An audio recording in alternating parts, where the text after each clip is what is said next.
السلام علیکم ورحمۃ اللہ وبرکاتہ۔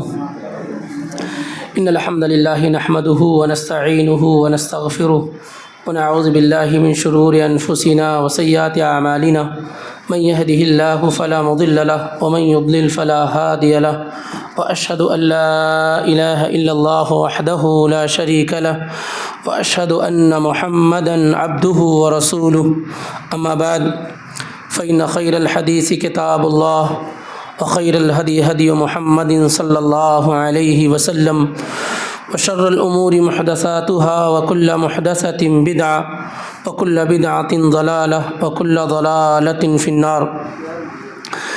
يقول الله تعالى في كلامه العظيم: أعوذ بالله السميع العليم من الشيطان الرجيم، إن عدة الشهور عند الله 12 شهرا في كتاب الله يوم خلق السماوات والأرض منها 4 حرم ذلك الدين القيم فلا تظلموا فيهن أنفسكم، وقال تعالى: وما آتاكم الرسول فخذوه وما نهاكم عنه فانتهوا، سبحانك لا علم لنا إلا ما علمتنا إنك أنت العليم الحكيم۔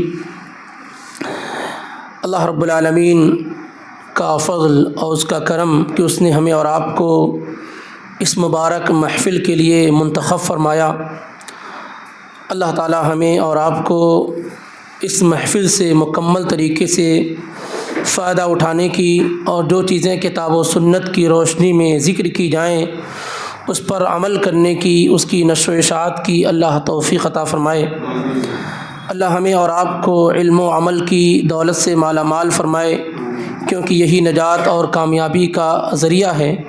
اللہ تعالی ہمیں اور آپ کو جہالت سے، بدعت و خرافات سے اور برے عمل سے محفوظ رکھے۔ ہم اور آپ ان مہینوں سے گزر رہے ہیں جن مہینوں کو ہمارے دین اور ہماری شریعت کے اندر حرمت والے مہینے کہا جاتا ہے۔ حرمت والے مہینوں کا مطلب کیا ہوتا ہے؟ یعنی وہ مہینے جو اللہ تعالیٰ کے ہاں محترم ہیں، عزت والے ہیں، مقام والے ہیں، مرتبے والے ہیں۔ اللہ تعالیٰ نے ان مہینوں کو خصوصی توجہ دی ہے، اور یہ مہینے 4 ہیں جو حرمت والے ہیں۔ 12 مہینوں میں سے 4 مہینے حرمت والے ہیں، اسی وقت سے ہیں جس دن اللہ تعالیٰ نے زمین و آسمان کو پیدا فرمایا۔ یوم خلق السماوات والارض منها 4 حرم، اسی دن سے مہینوں کی تعداد اللہ کے ہاں 12 ہے۔ جس دن اللہ نے زمین و آسمان کی تخلیق فرمائی، اسے پیدا فرمایا، اور اسی وقت سے ان 12 مہینوں میں سے 4 مہینے اللہ تعالیٰ نے حرمت والے قرار دیے ہیں۔ کہا اللہ تعالیٰ نے ذالک الدین القیم، یہی سیدھا دین ہے، یہی سیدھا طریقہ ہے۔ فلا تظلموا فیہن انفسکم، تو ان مہینوں میں اپنے آپ پر ظلم نہ کرو، ان مہینوں میں اپنے آپ پر ظلم نہ کرو۔ آدمی کیسے اپنے آپ پر ظلم کرتا ہے؟ ظلم تو یہ ہوتا ہے کہ آدمی کسی کے ساتھ زیادتی کرے، کسی کا مال لے لے، کسی کو ناحق ستائے، یہ ظلم ہے۔ آدمی اپنے آپ پر کیسے ظلم کرتا ہے؟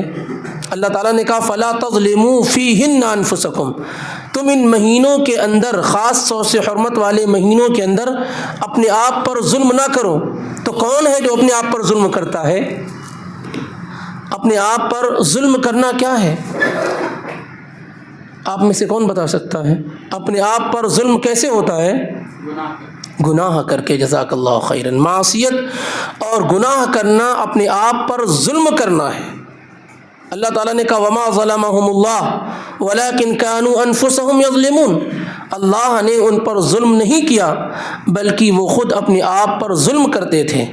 ظلم اپنے آپ پر یہ ہے کہ آدمی معصیت اور گناہ کا کام کرے، وہ چیزیں کرے جس سے اللہ اور اس کے رسول نے روکا ہے۔ ان چیزوں کے ارتکاب کی وجہ سے انسان اپنے آپ کو، اپنے بدن کو، اپنے جسم کو جہنم کے حوالے کر رہا ہے۔ یہ اپنے آپ پر ظلم کرنا ہے۔ یہ اپنے آپ پر کیا ہے؟ ظلم کرنا۔ اگر ہم معصیت کا کام کریں گے، گناہ کا کام کریں گے، اللہ کی نافرمانی کا کام کریں گے تو یہ بدن، یہ جسم جہنم کے حوالے ہو جائے گا۔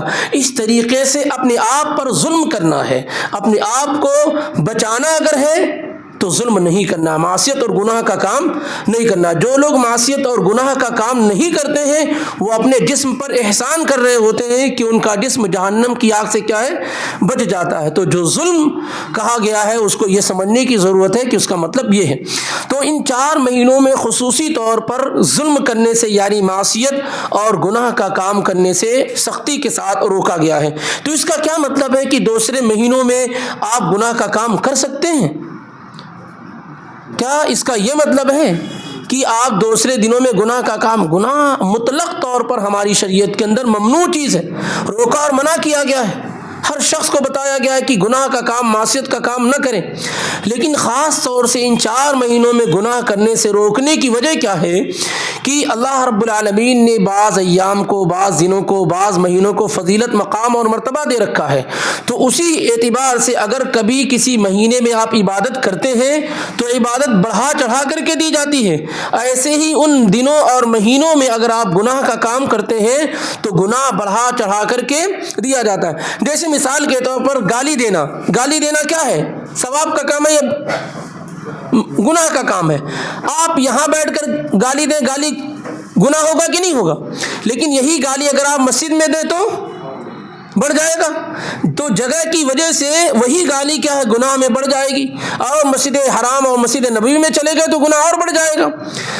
سمجھ رہے ہیں؟ تو جرم اور گناہ کہیں بھی کریں گے جرم اور گناہ ہی ہوگا، لیکن جگہ کے اعتبار سے، اوقات کے اعتبار سے اس کی شناعت کیا ہے؟ بڑھ جاتی ہے، اس کی برائی بڑھ جاتی ہے۔ وَمَن يُرِدْ فِيهِ بِإِلْحَادٍ بِظُلْمٍ نُذِقْهُ مِنْ عَذَابٍ أَلِيمٍ۔ اگر کوئی آدمی حدود حرم کے اندر ظلم اور معصیت اور گناہ کا کام کرتا ہے تو بہت بڑھ جاتا ہے وہ۔ تو اسی طریقے سے کسی بھی مہینے کے اندر کسی بھی دن گناہ ہے، لیکن ان 4 مہینوں میں اگر کوئی آدمی گناہ کا کام کرتا ہے تو اس کا گناہ بڑھا کر کے دیا جاتا ہے، جیسا کہ عبداللہ ابن عباس رضی اللہ تعالیٰ عنہ نے بیان کیا ہے۔ اب ظاہر یہ 4 مہینے تو ہمیں یاد ہی نہیں رہتے ہیں۔ ہماری کوتاہی اور کمی تو یہ ہے کہ نہ ہمیں فضیلت والے ایام یاد ہوتے ہیں اور نہ یہ کہ ہم اس میں نیکی اور بھلائی کر پاتے ہیں، نہ ہمیں حرمت والے مہینے یاد ہوتے ہیں جس میں ہمیں گناہوں سے سختی کے ساتھ رکنا ہوتا ہے۔ ابھی جیسے یہ جو مہینہ گزر رہا ہے، ہم آخری پڑاؤ پہ ہیں اس کے، اس مہینے کے جو ابتدائی ایام تھے 10 ایام، یہ بڑے قیمتی تھے، لیکن بہت سارے لوگوں کو وہ مہینہ نہیں معلوم ہے، وہ تاریخ نہیں معلوم ہے، تو وہ ایام ایسے ہی گزر گئے۔ ایسے ہی اب یہ جو حرمت والے مہینے 4 ہیں، ذوالقعدہ ہے، ذوالحجہ ہے، محرم ہے اور 4واں مہینہ رجب ہے، یہ مہینے حرمت والے ہونے کا مطلب یہ ہے کہ آدمی اس میں جنگ و جدال، قتال، لڑائی جھگڑا، مار پیٹ، ان تمام چیزوں سے بالکلیہ پرہیز کرے۔ اس کا احترام کفار مکہ کے اندر موجود تھا، وہ ان 4 مہینوں کے اندر جنگ و جدال نہیں کرتے تھے، لڑائی نہیں کرتے تھے، رک جاتے تھے، اپنے آپ کو روکے رکھتے تھے کہ جب یہ مہینے ختم ہو جائیں گے اس کے بعد کیا ہے؟ لڑائی کریں گے۔ تو سب سے پہلے اپنے ذہن و دماغ کے اندر یہ تصور بیٹھانا چاہیے کہ اللہ تعالیٰ نے ان مہینوں کو عظمت والا، حرمت والا بنایا ہے، اللہ نے اس کی عزت کی ہے، تو ہمارے اوپر ضروری ہے کہ ہم ان مہینوں کا احترام اور اس کی عزت کریں۔ اور احترام اور عزت یہ کہ ان مہینوں میں ہم اپنے آپ کو گناہوں کے کاموں سے روکیں۔ ہماری لاپرواہی اور کوتاہی یہ ہوتی ہے کہ آپ یقین کریں گے کوئی آدمی گناہ کرتے وقت کبھی یہ نہیں سوچتا کہ وہ ذی الحجہ کے مہینے میں ہے، کوئی آدمی گناہ کرتے وقت یہ نہیں سوچتا کہ محرم کے مہینے میں، کوئی آدمی غلط کام کرتے وقت یہ نہیں سوچتا ہے کہ وہ رجب کے مہینے سے گزر رہا ہے، جبکہ اس بات کا احساس ہونا چاہیے، کیونکہ یہ مہینے میں گناہ اور دوسرے مہینوں میں گناہ برابر نہیں ہے، دونوں مہینوں میں گناہ برابر نہیں ہے۔ محرم میں گناہ کرنا، سفر میں گناہ کرنا، دونوں برابر نہیں ہے۔ جب تک اس بات کا شعور اور احساس نہیں ہم پیدا کریں گے تو کیسے ہم اور آپ گناہ اور بے حیائی اور برائی کے کاموں سے اپنے آپ کو بچائیں گے؟ جب ہمارے لیے پورا سال ایک جیسا ہوگا، عبادت کے اعتبار سے بھی اور معصیت اور گناہ کے کرنے کے اعتبار سے بھی، سب مہینے ایک جیسے ہیں، سارے ایام ایک جیسے ہیں، سارے اوقات ایک جیسے ہیں، یہ ہماری اور آپ کی کمزوری ہے، اس کی اصلاح کیا ہے؟ کرنی چاہیے۔ تو ان قریب ہم اور آپ کو کس مہینے سے ملنے والے ہیں؟ محرم الحرام کے مہینے سے ملنے والے ہیں، اور اس مہینے کی فضیلت کے لیے اتنا ہی کافی ہے کہ اللہ کے پیغمبر صلی اللہ علیہ وآلہ وسلم نے اس مہینے کی نسبت اللہ کی طرف کی ہے۔ 12 مہینوں میں سے ایک مہینہ ہے جس کو اللہ کا مہینہ کہا جاتا ہے، شہر اللہ المحرم، اور اللہ رب العالمین کا مہینہ محرم الحرام۔ 12 مہینوں میں سے ایک ہی مہینہ ہے جس مہینے کی نسبت اللہ کی طرف کی جاتی ہے، اور جب کسی بھی چیز کی نسبت اللہ کی طرف کر دی جائے تو یہ اس کے عظیم ہونے کی دلیل ہو جاتی ہے، اس کے بڑے ہونے کی دلیل ہو جاتی ہے۔ مساجد ہے، اس کو بیت اللہ کہا جاتا ہے، اللہ کا گھر ہونے کی وجہ سے وہ عظمت والی ہو گئی۔ خانہ کعبہ ہے، اللہ کا گھر ہونے کی وجہ سے کیا ہے، وہ عظمت والا ہو گیا، ورنہ وہاں بھی اینٹ پتھر اور دوسری چیزیں لگی ہوئی ہیں، لیکن اس کی تشریف کیوں ہے، اس کی عزت کیوں ہے، اس کا مقام کیوں ہے؟ کیونکہ اس کی نسبت اللہ کی طرف ہو گئی ہے۔ اس کی نسبت کیا ہے؟ اللہ کی طرف۔ کوئی بھی چیز جب اس کی نسبت اللہ کی طرف ہو جاتی ہے تو اس کا مقام مرتبہ کیا ہے، بلند ہو جاتا ہے، اس کا مقام و مرتبہ بلند ہو جاتا ہے۔ تو اس مہینے کو اللہ کے نبی علیہ الصلوۃ والسلام نے اللہ رب العالمین کا مہینہ قرار دیا، جیسا کہ صحیح مسلم کے اندر موجود ہے۔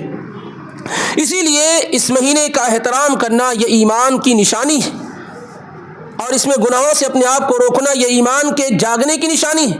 اور اگر کوئی آدمی ان مہینوں کو ویسے ہی گزار دیتا ہے جیسے عام مہینوں کو گزار رہا ہے، تو اس کا مطلب یہ ہے کہ اس کے پاس اس مہینے کو لے کر یا ان مہینوں کے لے کر کوتاہی اور کمی بڑے واضح انداز میں کیا ہے، پائی جاتی ہے۔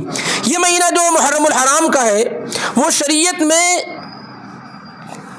کن وجوہات کی بنیاد پہ اس کی پہچان ہے، شناخت، آئیڈینٹی ہے۔ ایک تو یہ کہ یہ مہینہ حرمت والا ہے، اس بنیاد پہ شریعت میں اس کی پہچان ہے، اس کا اپنا ایک مقام اور مرتبہ ہے۔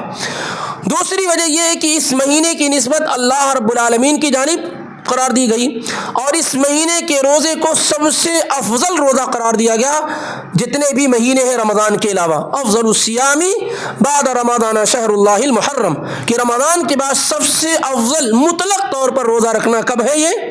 یہ محرم کا مہینہ ہے۔ باقی یہ ہے کہ کچھ شروط کے ساتھ شعبان کا مہینہ ہو سکتا ہے، شعبان جو ہے شوال کا، لیکن مطلق طور پر سب سے افضل مہینہ روزہ رکھنے کے اعتبار سے، نفلی روزہ رکھنے کے اعتبار سے وہ کون سا ہے؟ محرم الحرام کا مہینہ۔ افضل الصیام بعد رمضان شہر اللہ المحرم۔ اور اسی طریقے سے محرم کے مہینے میں جو عاشورہ کا دن ہے، جو عاشورہ یعنی عاشورہ 10 کو بولتے ہیں، 10ویں کو، تو عاشورہ کا جو دن ہے، اس دن روزہ رکھنے کا اہتمام زمانے سے چلا آ رہا ہے۔ اس دن روزہ رکھنے کا اہتمام زمانے سے ہوتا رہا ہے، بہت پرانی تاریخ ہے اس کی، 10 محرم الحرام کو روزہ رکھنے کی بہت پرانی تاریخ ہے۔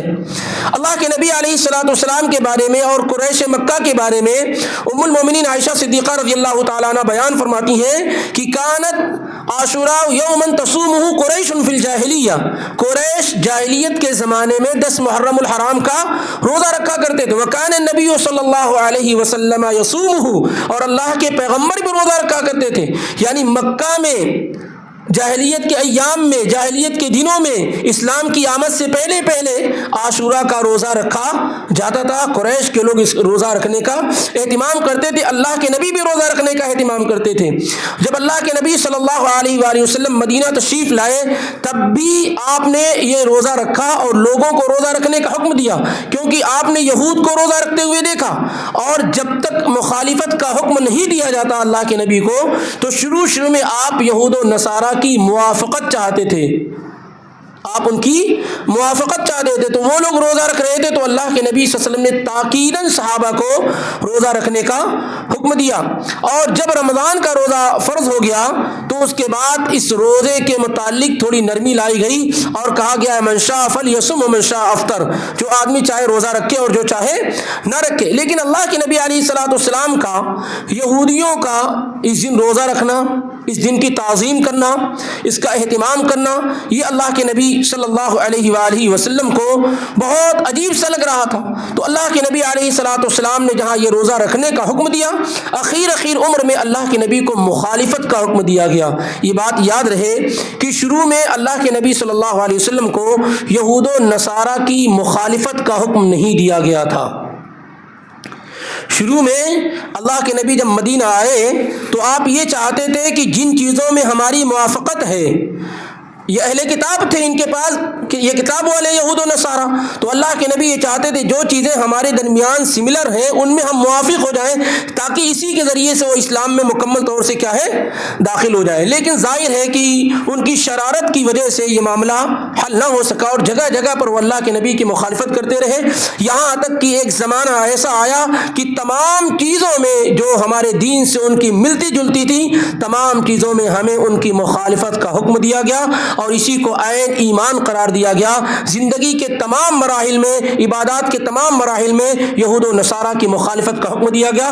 بطور مثال آپ دیکھیں، یہود و نصارہ روزہ رکھتے ہیں، بغیر سحری کے روزہ رکھتے ہیں. اللہ کے نبی صلی اللہ علیہ وسلم نے کہا ہمارے اور ان کے روزوں کے درمیان سحری کھانا ہے. سحری کی آپ نے فضیلت بیان فرمائی اور سحری کھا کر کے روزہ رکھنے کا حکم دیا. وہ جوتے اور چپل کے بغیر نماز پڑھتے ہیں. اللہ کے نبی نے ان کی مخالفت کرتے ہوئے کہا کہ اے ایمان والو آپ جوتے اور چپل میں نماز پڑھو. اسی طریقے سے یہود مونچھوں کو بڑھاتے اور داڑھی کو چھوٹا کرتے تھے. اللہ کے نبی نے کہا کہ مونچھوں کو چھوٹا کرو اور داڑھیوں کو بڑھاؤ. اسی طریقے سے آپ دوسری جگہوں پر دیکھیں گے کہ وہ افطار میں تاخیر کرتے تھے، اللہ کے نبی صلی اللہ علیہ وسلم نے وہاں جلدی کرنے کا حکم دیا. آپ اس طریقے سے بہت ساری مثالیں پائیں گے جہاں جگہ جگہ الفاظ حدیث کے خالفو فیہ المجوس، خالفو الیہود، خالفو المشرکین، خالفو اہل الکتاب، اس طرح کے الفاظ سے احادیث کے ذخائر بھرے ہوئے ہیں کہ اہل کتاب کی مخالفت کرو، یہود و نصارہ کی مخالفت کرو، مجوسیوں کی مخالفت کرو، مشرکین کی مخالفت کرو، ان کے طور طریقے سے مکمل طور سے اگنور کرو، اس سے بچو. اس کا حکم اللہ کے نبی صلی اللہ علیہ وآلہ وسلم نے بڑی تیزی کے ساتھ ہمیں اور آپ کو دیا، بڑی تاکید کے ساتھ ہمیں اور آپ کو حکم دیا. تو اللہ کے نبی علیہ الصلوۃ والسلام مدینے میں آپ جب آئے تو دیکھا کہ یہود بھی روزہ رکھتے ہیں اور بڑے اہتمام کے ساتھ روزہ رکھتے ہیں. تو اللہ کے نبی علیہ الصلوۃ والسلام نے ان سے پوچھا کہ آخر یہ کیسا روزہ رکھ رہے ہو تم لوگ؟ تو ان لوگوں نے بتایا، یہودیوں نے بتایا کہ یہ وہ دن ہے جس دن اللہ تعالیٰ نے موسیٰ علیہ الصلوۃ والسلام کو فرعون اور ان کے ماننے والوں سے نجات دی تھی. ھذا یوم صالح نجی اللہ موسیٰ وقومہ، یہ بڑا عظیم اور مبارک دن ہے جس دن اللہ تعالیٰ نے موسیٰ علیہ الصلوۃ والسلام کو اور ان کی قوم کو نجات دی تھی. تو موسیٰ علیہ الصلوۃ والسلام نے شکرانے کے طور پر روزہ رکھا اور ہم چونکہ موسیٰ کے ماننے والے علیہ الصلوۃ والسلام اس لیے ہم روزہ رکھتے ہیں. تو اللہ کے نبی صلی اللہ علیہ وسلم نے تاریخی الفاظ کہا فنحن احق بموسیٰ منکم، اگر تم موسیٰ کی وجہ سے روزہ رکھ رہے ہو علیہ الصلوۃ والسلام تو موسیٰ تو میرے بھائی ہیں، موسیٰ مجھ سے سب سے زیادہ قریب ہے، ہم تم سے زیادہ حقدار ہیں کہ روزہ رکھیں. پھر اللہ کے نبی نے بڑے اہتمام کے ساتھ اس روزہ رکھنے پر صحابہ کو ابھارا، یہاں تک کہ جب زندگی کے آخری پڑاؤ اور آخری ایام میں اللہ کے نبی صلی اللہ علیہ وآلہ وسلم تھے تو آپ صلی اللہ علیہ وآلہ وسلم نے یہ بات بیان فرمائی کہ وہ بھی 10 محرم الحرام کو روزہ رکھتے ہیں، ہم بھی 10 محرم الحرام کو روزہ رکھتے ہیں. مخالفت ضروری ہو گئی تو آپ نے کہا لئن بقیت الی قابل لأصومن التاسع، اگر میں آئندہ سال بحیات رہا، زندہ رہا تو میں 10 محرم الحرام کے ساتھ 9 محرم کا بھی روزہ رکھوں گا، جیسا کہ صحیح مسلم میں عبداللہ ابن عباس رضی اللہ تعالیٰ عنہما سے مروی ہے. اس وجہ سے اب ہر نبی علیہ الصلوۃ والسلام کی امتی کو چاہیے کہ آپ کی اس خواہش کو پورا کرے اور جب عاشورہ کا روزہ رکھے تو وہ 9 اور 10 دونوں دن روزہ رکھے اور یہ ثواب اس کو بڑھ کر کے ملے گا. عاشورہ کا روزہ رکھنے سے 1 سال کے گناہ معاف ہو جائیں گے، جیسا کہ صحیح مسلم میں روایت موجود ہے صیام یوم عاشورہ احتسب علی اللہ ان یکفر السنۃ التي قبلہ، عاشورہ کا ایک روزہ رکھنے کی وجہ سے پچھلے 1 سال کے چھوٹے چھوٹے سارے گناہ کیا ہے معاف ہو جاتے ہیں. اسی لیے اگر کوئی آدمی مومن ہے اور جہنم میں جا رہا ہے تو کس کا قصور ہے؟ اگر کوئی آدمی جہنم میں جا رہا ہے تو کس کا قصور ہے؟ اس کا اپنا قصور ہے. اللہ نے اس کو جنت میں داخل ہونے کے اتنے چانسز دے رکھے، اتنے مواقع دے رکھے ہیں. اللہ اس کی برائیوں کو مٹانے کے لیے اس نے اپنا نام غفار رکھا ہے، غفور رکھا ہے، رحمان رکھا ہے، رحیم رکھا ہے. اگر آپ توبہ نہ کریں، بہت زیادہ گناہ کر کے توبہ نہ کرے تو اللہ غفار کیوں ہو، اللہ غفور کیوں ہو، اللہ رحمان کیوں، اللہ رحیم کیوں ہو؟ لیکن ہم اور آپ کا معاملہ یہ ہے کہ ہم اتنے بہترین مواقع کو بھی یوں ہی ضائع کر دیتے ہیں. ایک دن روزہ رکھ کر کے 1 سال کے گناہ معاف ہوتے ہیں، اتنا بمپر آفر لگا ہوا ہوتا ہے، لیکن آدمی کیا ہے ایک دن سال میں کھانے پینے سے اپنے آپ کو چند گھنٹے روک نہیں پاتا ہے تاکہ اللہ رب العالمین کیا ہے اس کے 1 سال کے گناہ معاف کر دے. اسی لیے عبداللہ بن مسعود رضی اللہ تعالیٰ عنہ کہا کرتے تھے کہ تباہی اور بربادی اس شخص کے لیے جس کا 1 10 پہ غالب آ جائے. تباہی اور بربادی اس شخص کے لیے جس کا 1 10 پر غالب آ جائے. کیا مطلب ہے اس کا؟ ہم کوئی نیکی کرتے ہیں تو کتنا اجر و ثواب ملتا ہے؟ کم سے کم 10 ملتا ہے. اور برائی کرتے ہیں تو 1 ملتا ہے. اس کا مطلب یہ ہے کہ اگر کوئی آدمی ایک دن میں 10 برائی کرے، 10 نیکی کرے اور 100 برائی کرے تو کیا ہوگا؟ تو برابر ہوگا. لیکن آدمی اتنی برائی کرتا ہے کہ ایک 10 پہ غالب آ جائے. ایک کیا ہے؟ 10 پہ غالب. اتنا موقع اللہ تعالیٰ دیتا ہے گناہوں کو مٹانے کا. آدمی وضو کرتا ہے، گناہ معاف ہو جاتے ہیں. کہ اسے اللہ کے نبی نے بیان کیا کہ جیسے ناخنوں سے گناہ ٹپک رہے ہیں، جھڑ رہے ہوتے ہیں. آدمی نماز پڑھتا ہے، گناہ معاف ہو جاتے ہیں. آدمی امر بالمعروف کا حکم دیتا ہے، گناہ معاف ہو جاتے ہیں. یعنی کتنے مواقع ہیں. لیکن انسان ان گناہوں کو تہ بتہ کر کے رکھا رہتا ہے، یہاں تک کہ قیامت کے لیے اس کے لیے وبال جان بن جاتے ہیں. تو ایک روزہ رکھنے کی وجہ سے 1 سال کے گناہ معاف. لیکن آدمی کو اس کا احساس نہیں ہو پاتا. اس کی جو دقت ہے، اس کی جو گہرائی ہے، اس شعور تک آدمی نہیں پہنچ پاتا کہ ایک روزہ انسان کا 1 سال کے ایسے گناہوں کو معاف کر دیتا ہے جس کا اسے اندازہ تک بھی نہیں، اسے یاد بھی نہیں ہے. 1 سال کے گناہوں کا ریکارڈ بھی اس کے پاس موجود نہیں ہے.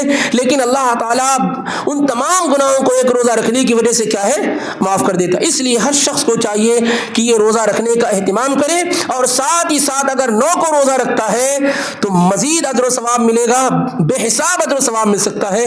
کیونکہ اللہ کے پیغمبر کی چاہت کو وہ زندہ کر رہا ہے. آپ نے کہا اگر میں آئندہ سال زندہ رہا تو میں 9 محرم الحرام کا روزہ رکھوں گا.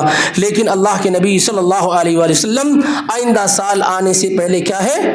فوت ہو گئے. ہم زندہ ہیں. ہمیں نبی علیہ الصلوۃ والسلام کی اس خواہش کو کیا ہے؟ زندہ کرنے کی مکمل کوشش کرنی چاہیے.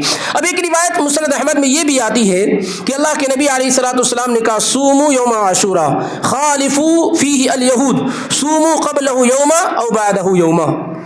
کہ عاشورہ کا روزہ رکھو اور اس میں یہودیوں کی مخالفت کرو.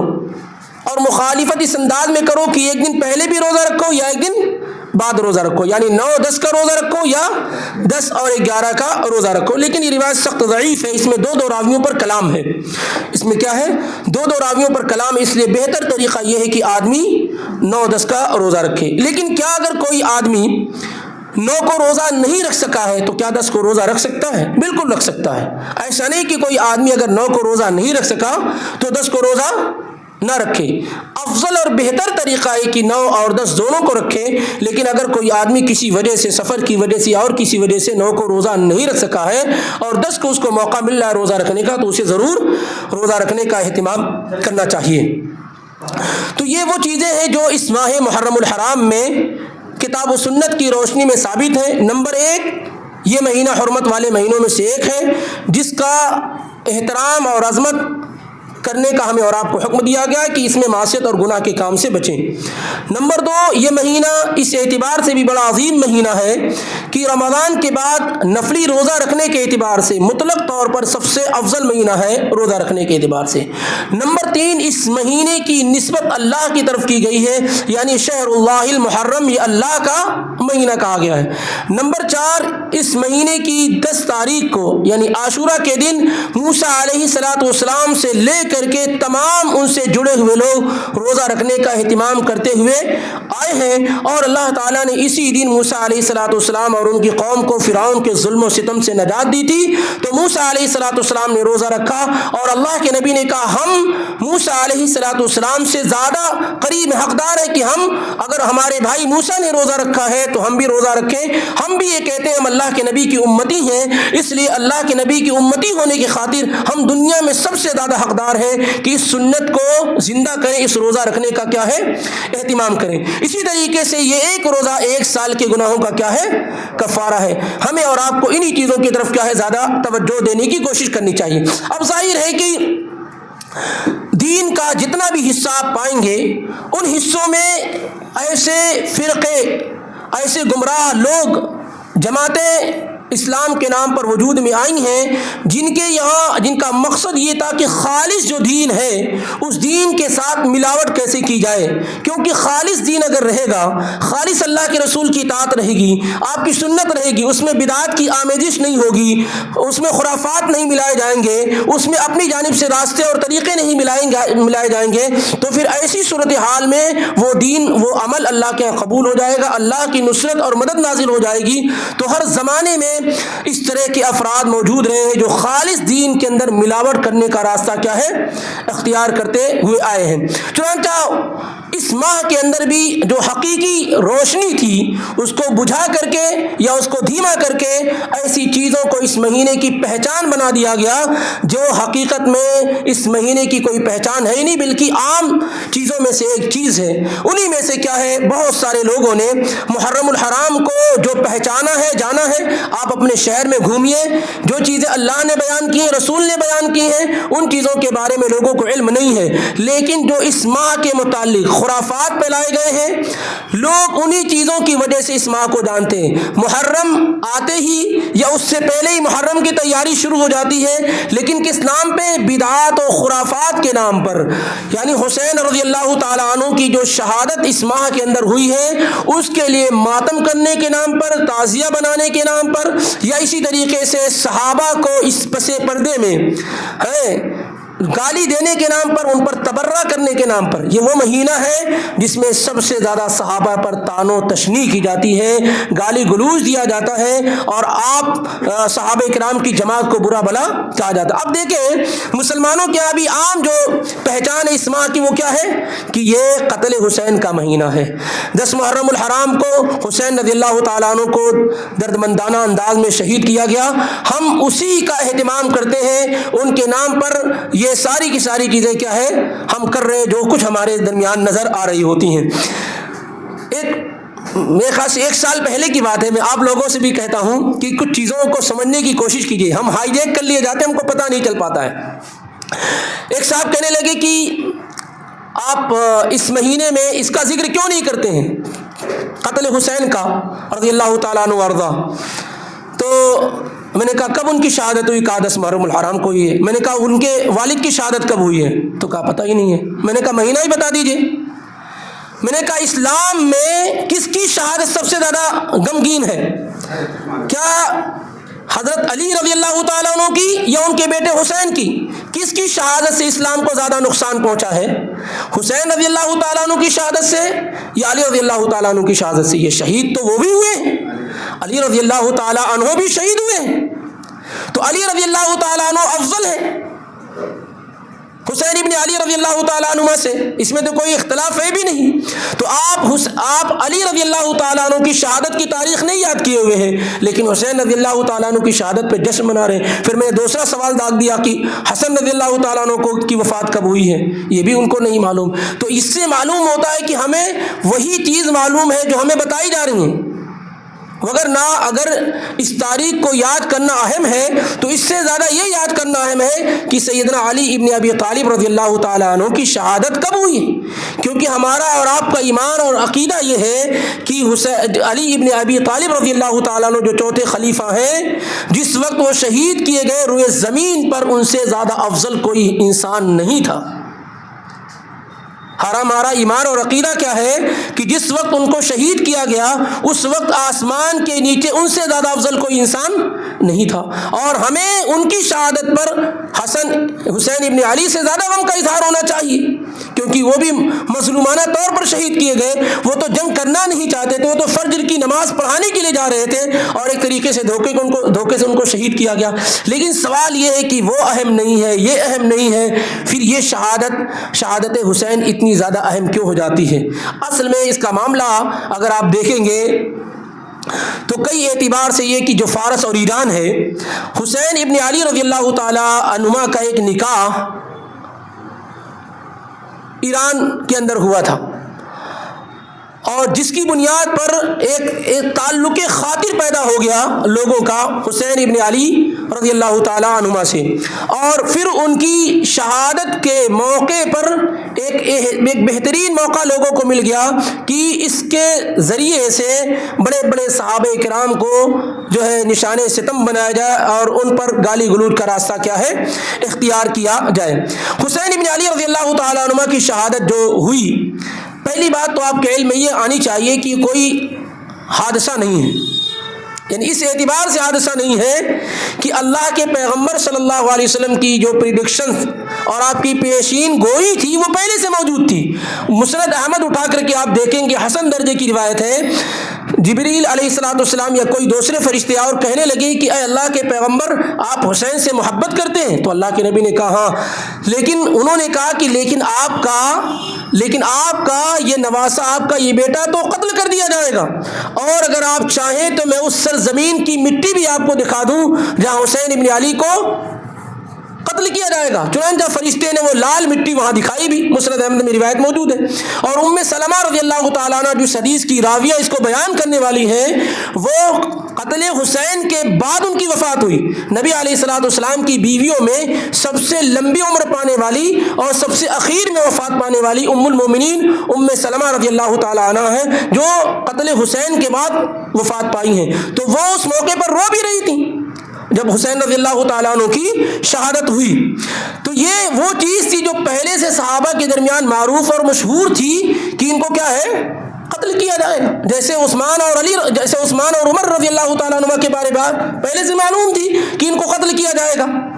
یہ بات جیسے اللہ کے نبی صلی اللہ علیہ وسلم نے بعض صحابہ کے متعلق یہ پہلے سے بتا رکھا تھا کہ ان کی شہادت ہوگی، جیسے آپ نے عثمان کے بارے میں بتایا، آپ نے عمر رضی اللہ عنہ کے بارے میں بتایا، آپ نے حسین کے بارے میں بتایا، آپ نے عمار کے بارے میں بتایا، تمام لوگوں کے بارے میں اللہ کے نبی علیہ الصلوۃ والسلام نے پہلے ہی سے پیشن گوئی کر رکھی تھی کہ یہ لوگ شہید کیے جائیں گے۔ اور ہمارا اور آپ کا ایمان اللہ کے نبی صلی اللہ علیہ وسلم کے باتوں پر کس قدر اہم ہے یہ جاننا ہمارے لیے کتنا ضروری ہے کہ ہم اور آپ یہ جانتے ہیں کہ آپ کی باتوں پر ایمان لانا ہی ایمان ہے۔ اگر ہم تصدیق نہ کریں آپ کی باتوں کی تو ہمارا ایمان درست اور صحیح نہیں ہو سکتا۔